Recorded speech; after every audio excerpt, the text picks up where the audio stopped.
this might bring to an end the political career of Bola Ahmed Tinubu. Why did I say this? That's because this regime of Major General Muhammadu Buhari and the people in the north do not want anyone in the south to be the president. They want to continue, and they might decide when it is about getting to the end of the tenure of Major General Muhammadu Buhari, retired, the president of Nigeria, they might decide to take this up. The FCC might decide to investigate, and Bola Ahmed Tinubu will be running circles rather than focusing on becoming the president of Nigeria. A Lagos State revenue consultant, Alpha Beta Consulting, has reacted to allegations its former managing director, MD Oladapo Akpara, leveled against former governor of Lagos State, Asiwaju Bola Ahmed Tinubu, and the firm. Akpara, who is a former MD of the consulting firm, had in a writ of summons he filed at Lagos High Court on October 2nd, 2020, alleged that Bola Ahmed Tinubu demanded 70% of the shareholding through his nominated proxies, and that the company had been involved in fraud, tax evasion, and money laundering. This happened when Bola Ahmed Tinubu was the governor of Lagos State. And according to the constitutions and laws, and of course in the Senate climb, it is not right, it is not acceptable for Bola Ahmed Tinubu to have a private business when he is the governor of the state, a private business that has interest in that state. It is not acceptable. It is not allowed. Anyway, this man Akpara claimed that he came up with the idea of having a consulting firm to bring in revenues and do some other things. Some of you might want to quickly call him a partner in crime, and when things went south, he decided to open up. Definitely, that's how it is. Whenever people are involved in things that are shady, greed will always attack them. You know, greed is a very strong spirit. It will definitely attack them. And when this happens, they will begin to expose whatever it is that they've been involved in. He claimed that Bola Ahmed Tinubu said, you coming up with the idea, you take 30% and I take 70%. And Bola Ahmed Tinubu decided to do some tricks around it. But responding in a statement on Friday, the current MD of Alpha Beta, Akin Doherty, said that Akpara's allegation against Bola Ahmed Tinubu in particular show that he's bent on only creating sensational headlines to deflect attention from his own criminal activities. This man claimed that he was sent out, he was pushed out of the office, and the 30%, zero, nothing was given to him, and he cannot lay hands on what he claimed that he created. Now, when you look at all of them, I want to call them all birds of the same feather. Like I said earlier, it's not a crime to come up with a business idea. It is okay to come up with a business idea.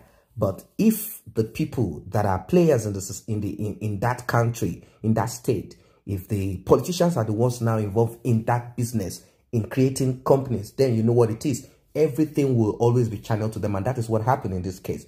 So somehow, Bola Ahmed Tinubu brought up some kind of people to kind of cover up for him, as if they are the ones shareholders of the company, whilst he was the one directly getting from it. And afterwards, it seems as if Bola Ahmed Tinubu, you know, he has 70%, started channeling the money here and there, different, you know, newspaper companies, some printing press. Money was just flying from one place to the other. That was what Bola Ahmed Tinubu used that consultancy firm for, Alpha Beta. And when this man started looking into the books, started looking into the account, Akpara, he felt uncomfortable. It seems as if too much was moving around, and he was kind of not comfortable with this. Probably felt that enough money wasn't coming to him and he wanted more. Do not forget that he had 30% of all the shares of all the revenues or commission, as they claimed. Now, in response to all of this, the statement reads, we have seen the allegations circulating on social media as well as the online reports of the court summons of which we are yet unaware of. How can that be possible? I don't know if Bola Ahmed Tinubu will be ever tried by any Lagos State court, as the judge, you know, might be called and given money or threatened. Either way, you know, Bola Ahmed Tinubu has a lot of control in Lagos State. So it will be very difficult. Probably federal, maybe it might not be able to kind of sway, you know, things around, but state, Bola Ahmed Tinubu has a lot of control in Lagos State, unless they judge is ready to really do what he needs to do. I don't know if any judge would prefer to kind of fight it out and kind of sit on the case and do what he needs to do, rather than him collecting, or she collecting, let's say 300 million naira to just keep up. That is if they are even ready to offer that much to just shut the matter off. Or the judge might just sleep and not wake up again. What I mean, they might send in some people to kind of attack the judge. Although these judges, they know the risk in what they do anyway, and some of them do belong to some societies to protect them, and some of them are just there ready to do what it is, and they're ready to lead their lives. So it depends on what the judge is ready to do, since the state might not protect them. Now, the response to all of this is simply saying that Akpara said certain things against Bola Ahmed Tinubu. So it's about the personality of Bola Ahmed Tinubu that they are focusing on. The report is a bit long, but I'm going to just go through it quickly, like just touch on some things.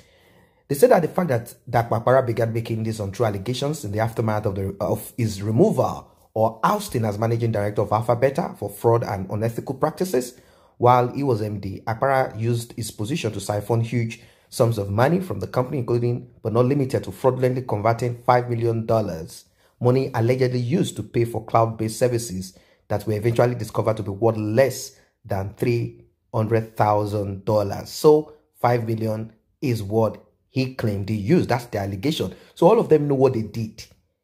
Do you understand? That's just what they did. Their hands are dirty, every one of them. Mr. Akpara was a signatory to all the bank accounts of Alpha Beta from inception until his removal, received all his payment and entitlement until June 2018, when he was removed after his fraudulent misconduct was discovered. In July 2018, further evidence of his fraudulent and unethical practices was uncovered, including the revelation that he converted approximately 6 billion naira belonging to Alpha Beta to his own personal use. This fraud was reported to the authorities, and Mr. Akpara was subsequently invited to return to Nigeria from his hiding place in Dubai to render account. To date, he has refused to do so. Instead, Mr. Akpara chose to embark on an aggressive smear campaign, seemingly in an effort to blackmail us into ending the investigation into his misconduct. Specifically, in response to the court summons now circulating on social media, we would like to state as follows. 1. Contrary to the sensational headlines designed to embarrass and blackmail, the case presented by Mr. Akpara does not disclose even a single piece of evidence of fraud or criminal activity on the part of any of the alleged defendants. The case brought by Mr. Akpara is simply put an extension of his campaign of calumny, launched to avoid the consequences of his fraudulent conduct over the years. 2. This court action by Dapo Akpara is the continuation of Mr. Akpara's blackmail tactics and to attempt to distract from the huge funds he misappropriated from Alpha Beta while he was in charge of its affairs. 3. Since 2018, he has filed many suits in Lagos and Abuja on the same matter, engaged in arbitration, the police, the FCC, and ICPC. However, in all that time, he had steadfastly refused to honor all invitations by the authorities to return to Nigeria and account for the huge funds he misappropriated. 4. The uncorroborated allegations against Asiwaju Bola Ahmed Tinubu by Dapo Akpara in particular show that he is bent only on creating sensational headlines to deflect attention from his own criminal activities. 5. Although we have not been served with a court summons, we look forward to the opportunity the case provides to publicly present a full picture of Mr. Akpara's conduct, deceit, and fraud, and to have the matter resolved by the court once and for all. I think if this case goes to the court, if the judge is upright and is not going to be kind of tricky here and there, receiving money and trying to cover up the story, both Asiwaju, both the Doherty, both every one of them, plus this man, in a Senate crime, they will all be in jail. It's as simple as that. They will all be in jail for all the misconduct and all the unethical practices, corruption, looting, stealing, daylight robbery, looting Lagos State dry. That is what would have come to be. Imagine if they claim they are taking all of this as commission and they run into this amount of money, then how much do you think is actually coming in? These guys are just swallowing all the money, revenue that comes into Lagos State, and it goes into their own pocket. That is why they make sure that the person they want is the person that gets in there as governor. If you don't do what they want, that's what they call the blueprint. I think you must have heard this several times. Asiwaju, Bola saying it. It's not Asiwaju. Who is Asiwaju? God is the only Asiwaju. How can someone call himself Asiwaju? Asiwaju of what? God is the number one and no other person. I'm not trying to say this to berate him, but the actions and activities of Bola Ahmed Tinubu, Doughty, Akpara, and every one of them shows lack of integrity. And soon they'll be pushing themselves out there to become president or to occupy more political position.